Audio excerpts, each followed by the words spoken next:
Hi everybody, it's August the 2nd, time for another garden tour, so let's get started. Right here, I like to start these from different perspectives every time just about. This is the back side of my garden next to the house. I call this the rock garden, even though it's not really a traditional rock garden. But anyway, here is where the two arborvitaes were that I took out first thing this spring. I've got some African blue basil. Right, this is the African blue basil, and this is the wild magic basil. Both are doing reasonably well. Both are attracting pollinators, as you can see right there. He's shy, he's shy. Great big carpenter bee, large carpenter bee. And right there is a large sleeping carpenter bee right there. At any rate, also intermixed in here with the basil is some zinnia plants that so they just sent me a free seed packet and I planted them. So it's just a mixture of different zinnia. There's my conifer, which has a bare spot on one side because the arborvitae came out from this side. Here's some milkweed, which right now is covered up with aphids. Earlier in the year I did have a few monarch caterpillars on it. Not sure if they made it all the way to chrysalis or not, but they were, you know, like in the last stage, and I came out here and they was all gone.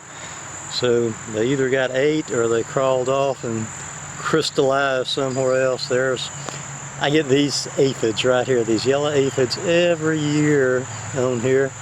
And you know, I can wash them off, they just kind of come back. The worst part about having the aphids, they really don't seem to damage the plants all that badly. This is swamp milkweed, by the way. But I think it deters the monarchs from laying eggs on them when it's got that many aphids on them. There's a fuchsia Magellanica, and there's some scale there. It's done reasonably well. I've not caught any hummingbirds out here on it, but I'm not here much. All I know is see, this is a winter hardy fuchsia. It'll be here all winter. And I've got some more tender fuchsia in some pots, and they do not touch it. So I've got one pot of it is really in good, you know, looks good. Many more blooms than this on it, and they do not touch it. So I'm not too confident in that one, pollinator wise, even hummingbird wise. Okay, there's Nanho purple. I'm going to try to go, you know, just move along fairly rapidly here and not cover too much that I've already covered, because I got a few new things. Here's the Hyperium headcoat. I've talked about it in the past. I maybe haven't showed too good of a picture of the bloom. It blooms sporadically through the year, through the summer and fall, after the spring flush of blooms. Here is it's already just about past its prime, the Vanilla Spice Clethra, and these are very, very fragrant blooms right here, and the pollinators do like it. Last video a month or so ago I was complaining about the pollinators, and kind of on schedule. They showed up, you know, most of them showed up here last week of July. So they've been here about 10 days or so. It seems like, I don't know, I don't have that many spring pollinators. About the only spring pollinators I have is if I happen to have a mass planting of something that the bees like. The bees will, you know, will find it and tell their buddies, and I'll have a lot of bees, honeybees that is, but that's about it. Right here is a weed which has come up. I guess I'll call it a weed, but you know, most weeds will bloom white.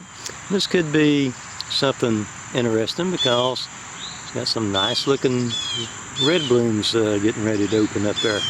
So we'll try to identify that thing after it fully opens up. Over here, the big dig, as I call it anyway, since it was such a big project digging this bed out, is the Joe Pye weed here in this end. maybe just starting to, this is really, okay, this is the first day that it's opened up at all. So I do have the first of many, hopefully, pollinators on it. I know this is a spicebush swallowtail favorite nectarine plant whenever it does open up. I wish it would stay in bloom longer than it does, but it'll stay in bloom a couple of weeks here.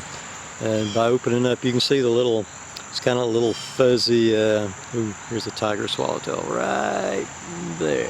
Alrighty.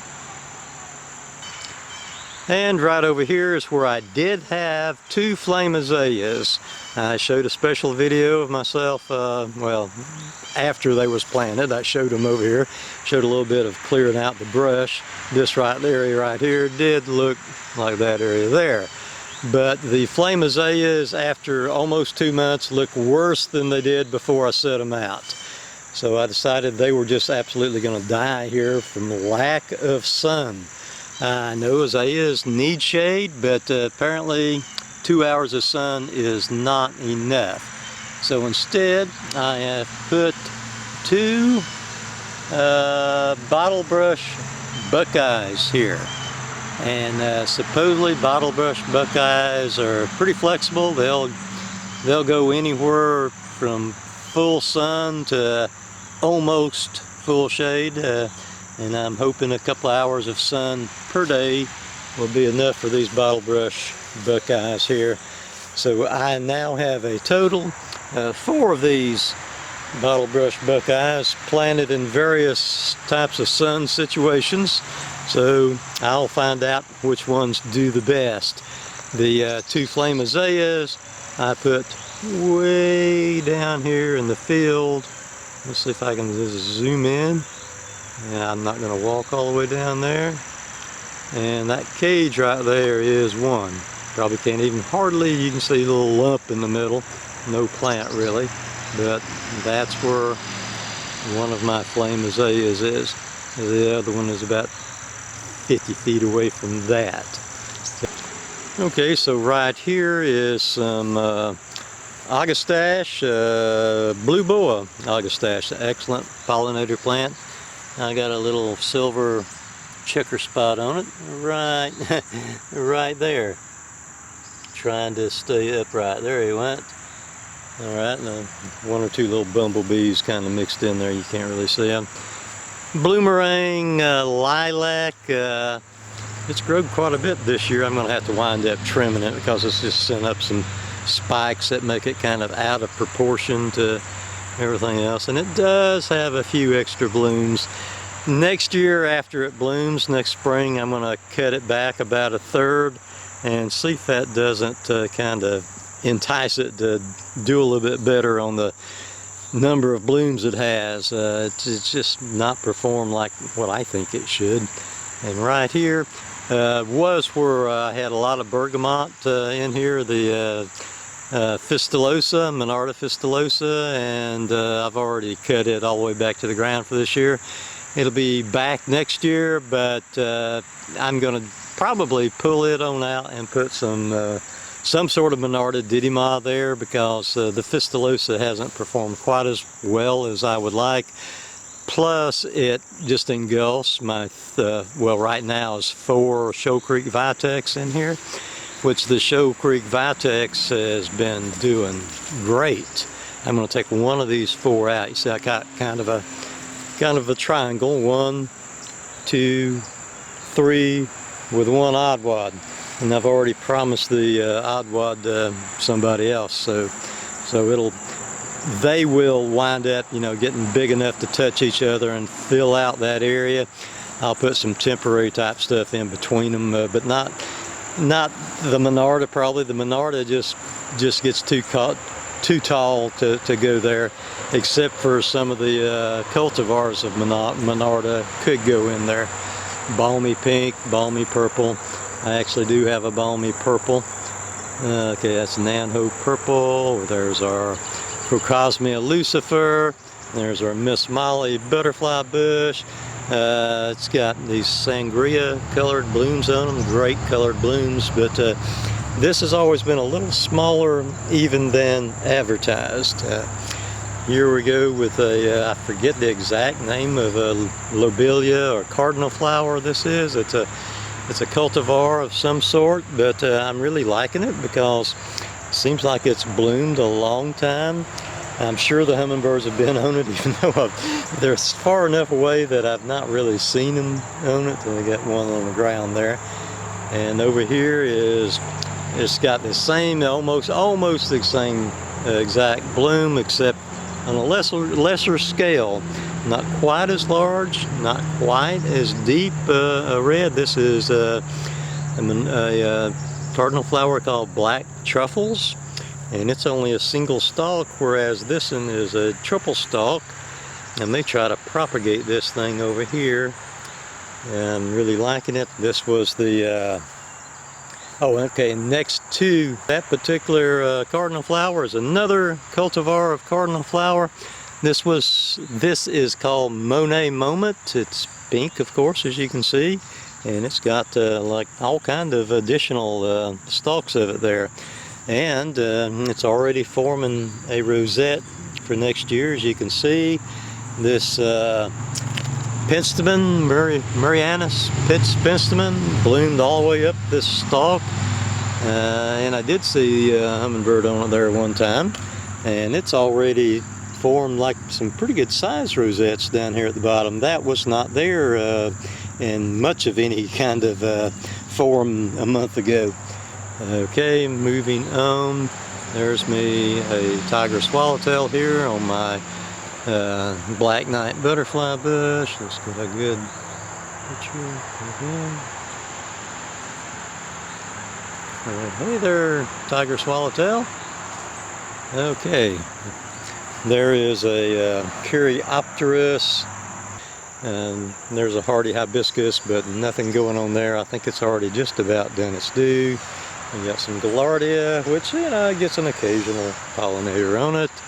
Okay, moving on over to the next to the house, to the rock garden, as I call it, simply because it's got a bunch of rocks piled up right there. Not really a rock garden. Okay, here is something new. This is a dwarf pomegranate. I'll put the exact name of it across the screen. As you can see, it's already, this will be flowers that will be opening eventually and turn into pomegranates. Little bitty tiny pomegranates. You can eat these particular pomegranates, but they're more decorative. Just they fall into the category with, as far as eating goes, is they're so small they're more trouble than they're worth, that type of thing. But they are edible. And here my fragrant type of honeysuckle is getting, wow, I didn't even know it was that high. So it's let's see, where's my finger? Right there. It's over the top of my head, which it's caught up with the one on the other side. And this is a type of fragrant honeysuckle. I'll put the name on the screen way up there. Okay, and this supposedly is a is a dwarf butterfly bush. It's getting pretty big on me here. It's a Buzz magenta improved. Maybe the improved part is that it gets taller. I don't know, but as you can see, it's getting pretty large. I've got other the Buzz series. I've got several lavender colored ones. It's not half that big. They make a real tight, almost meatball type of shape to them. Okay, we have two set out eventually somewhere. 3 elderberry plants here. This is the black lace, even though it's not very black looking at the moment. And we got 2 red beauties, none of which really are looking that great. Maybe when I set them out, they will do a little bit better. There's my azalea. That's sort of a low down spreading type of azalea. And right here is my cascade butterfly bush. And you can see the huge panicles on this thing. I think I'm going to wind up getting a couple more of these cascade type butterfly bushes because I'm really liking the large panicles. For one thing, the larger the panicles, the fewer they are, which means, you know, you got the same mass of blooms, and if there's fewer of them, you know what that means? Less deadheading. Less deadheading is always a good thing. But Cascade butterfly bush. It may have a little further name like Royal Cascade or something like that. I'm not too certain. And right here, even though it's not bloomed yet or anything, is some lemon mint that I planted a while back. Excuse me, yes, lemon mint. I don't know when, if ever, it will bloom. I planted it really late. There's my trellis that I'll be putting. Some honeysuckle vine on eventually, and I still need to do a video about my trellis. There's another trellis that's got a mandarin honeysuckle vine on it. There's some ruby spice clethra.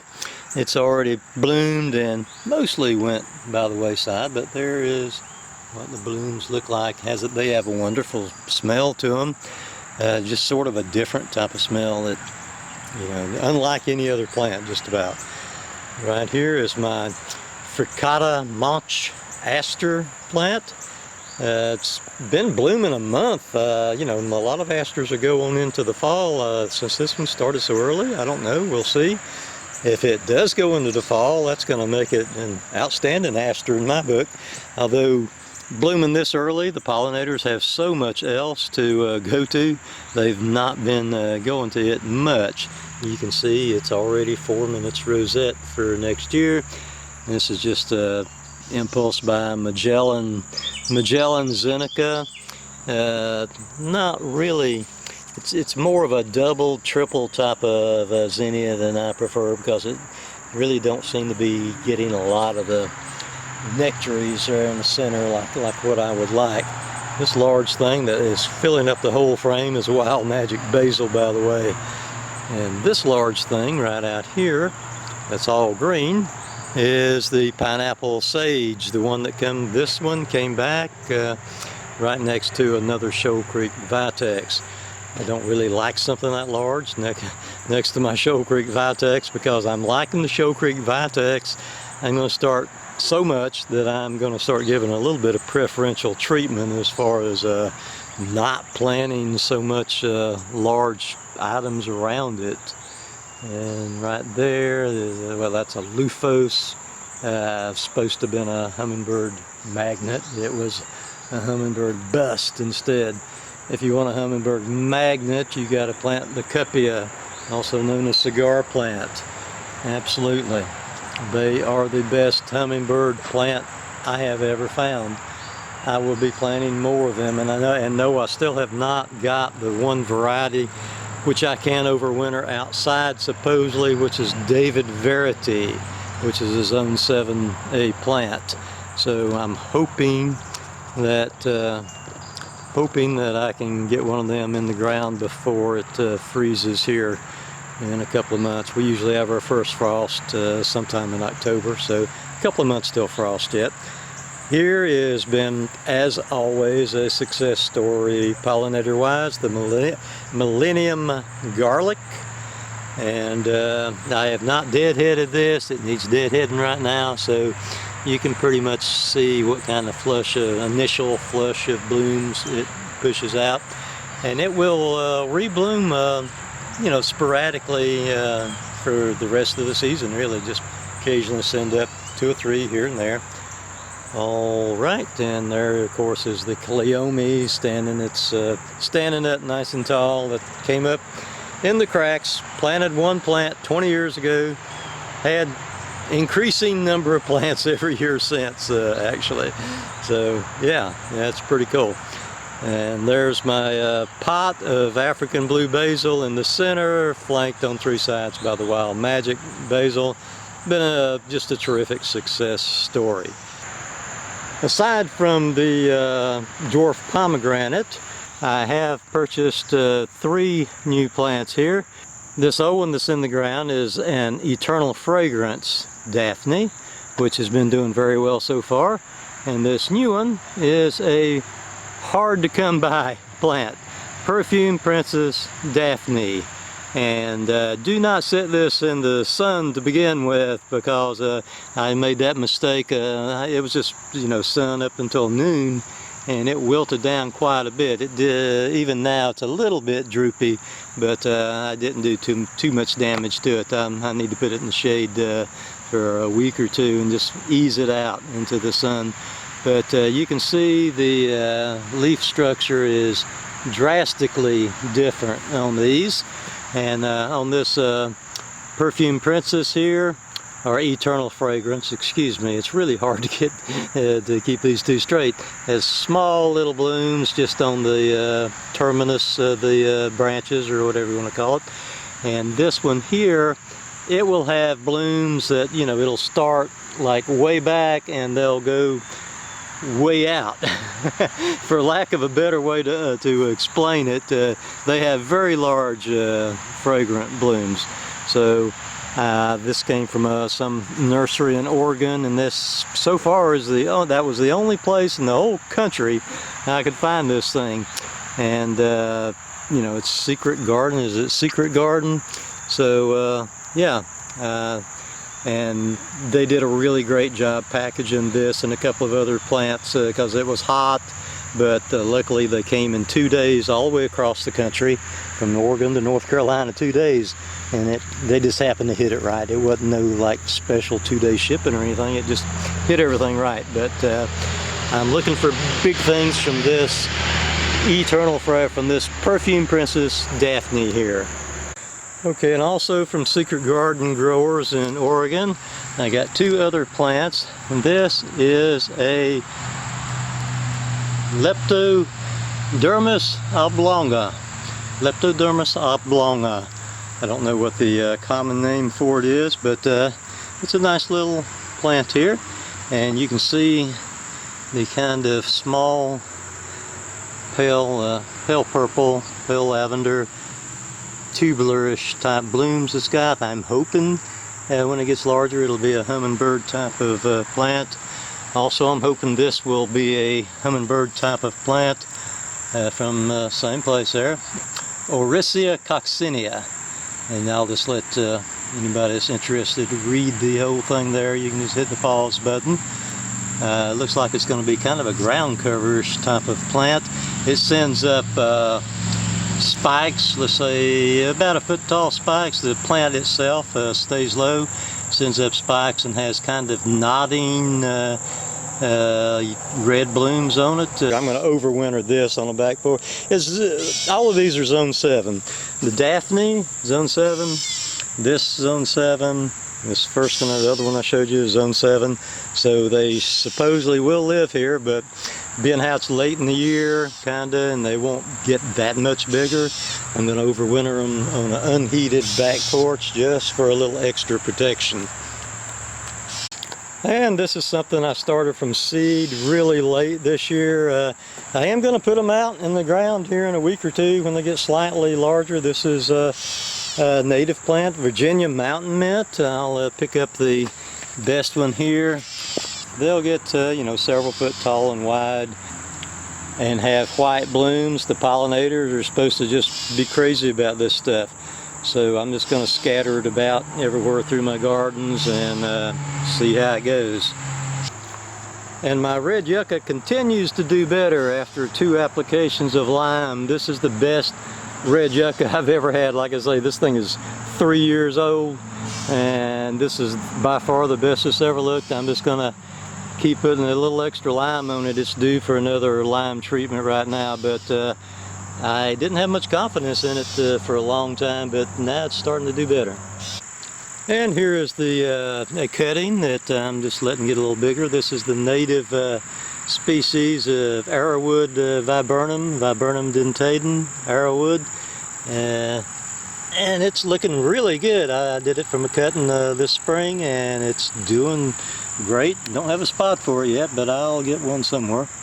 And if I turn around without trying to make too many people seasick here, this is my bog area, which this has been one of the driest summers ever, so it hasn't been too much of a bog area.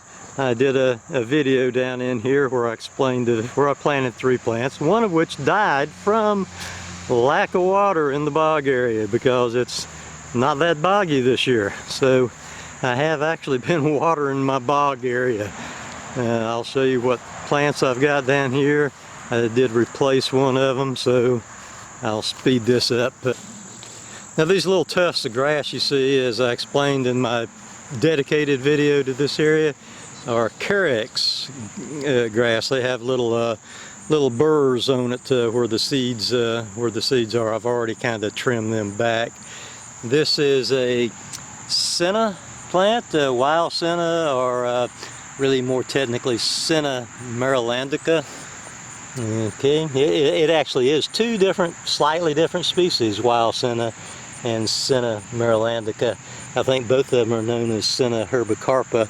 The marylandica is more just a subspecies of it.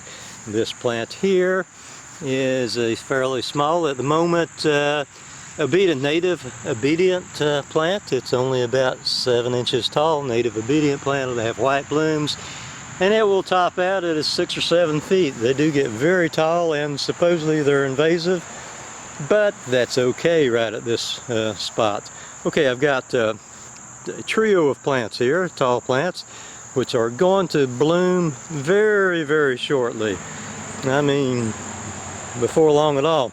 This is a Latin name Originum aquaticum, and that's pretty close to the correct pronunciation. Originum aquaticum, more commonly known as like water rattlesnake plant or something like that. I think people call them by numerous different names, regular names, so it's best just to go by the Originum aquaticum.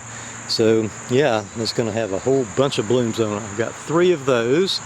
And moving on, by the way, I do have in here, I planted a couple of weeping willows right there and right up there, so probably that will eventually someday eliminate the bog aspect of this area, because the weeping willows will just suck all the moisture out of it, and then I'll plant blueberries or something down in here. But right here, and I think this will be a good place for this because it's part sun, part shade, however you want to call it. This is a native species of elderberry. I showed earlier and this is about 1 foot tall. I showed earlier the 3 elderberry black lace and the 2 black beauty elderberry, which actually weren't looking that well. But this one is a super healthy looking plant. Got the same day from the same place, and it's just always looked better. And right here is about a little over 3 foot tall spice bush that I planted this year. And the spice bush swallowtails never found it this year, which actually the first year or 2 I hope they don't find it, so the plant will get much stronger like that. But that one is looking great. I've got one right over here that died all the way back to the ground and is coming back out. These spice bush, you need a male and a female plant, and so you never know when you buy them what kind they are. So I'm hoping I do have a male and a female plant, and I can't figure out what's going wrong with this spice bush here. Maybe it'll come back out, next season and look better, but yeah, it's looking really bad right now, so don't know what's going on there. And these 2 small plants here are a pond edge type of plant, which 90% of the time this is like a pond edge in here, except for this summer. This is a Carolina spider lily. I've got 2 of them. This is the larger one of the 2. So that pretty much covers this little boggy type area here. So that's it for part 1 here from Zone 7A, North Carolina. There's the rock garden, and there's what I call the big dig. Got lots more to show, so stay tuned for part 2.